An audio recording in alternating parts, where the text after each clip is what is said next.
Few examples here of some functional groups and how you name the organic compounds that they're attached to. So if we look at something like, let's say, and a double bonded oxygen. I encourage you to pause the video and try this out yourself, see if you can get the name right. But if not, we can see that this is a ketone, right? Because anything with a double bonded oxygen attached to it, nothing else, is just a ketone. So now what we'll do is we'll count the number of carbons on here, and it is 5. So this is a pentane. And remember, when you have a ketone, it changes the name to pentanone, right? So we have pentanone.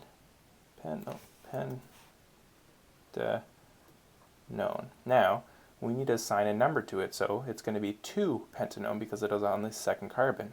Now, why isn't it named like this? 1, 2, 3, 4, 5. So this would be 4-pentanone. The reason is because functional groups are always assigned the priority, so they are always on the lowest number of the longest carbon chain. So in this, it is 2, so it is a 2-pentanone. Next, let's pretend that someone told you to draw a 3-heptene. 3-heptene. So we know that ene means that it is attached to a alkene, right?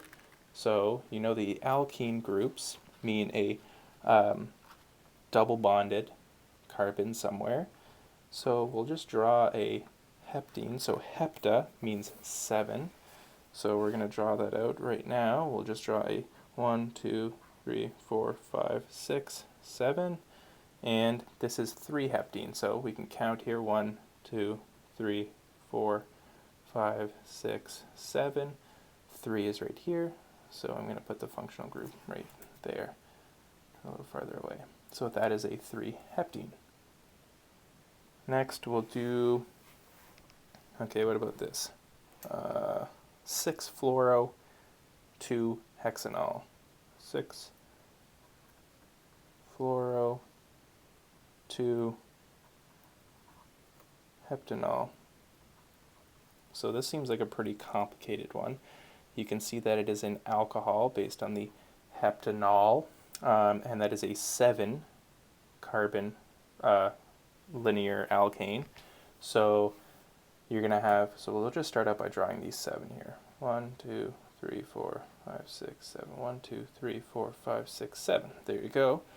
So it's, okay, so if that is heptanol, then that means it is a 7.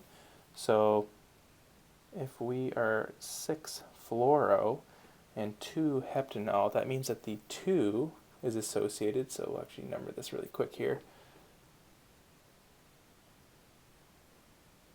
The 2 is associated with the alcohol group, so we're going to draw the 2 here, and there is your alcohol group. Now what about the fluorine? The fluorine is on the 6, so we're going to draw the fluorine group right there.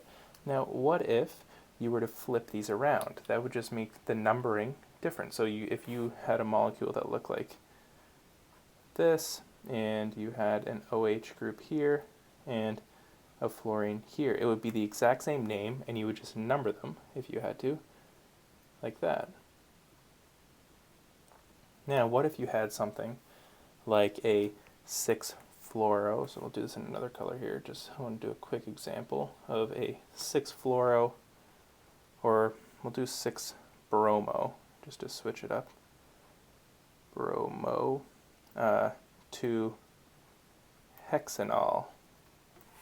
So this one, we'll draw it right over here, is 1, 2, 3, 4, 5, 6, that's the 7th right there, because it is a hexanol, so that is 1, 2, 3, 4, 5, 6. Now why did I draw a 7th one? Because the bromide is attached on the 6, right? So it means you draw an extra.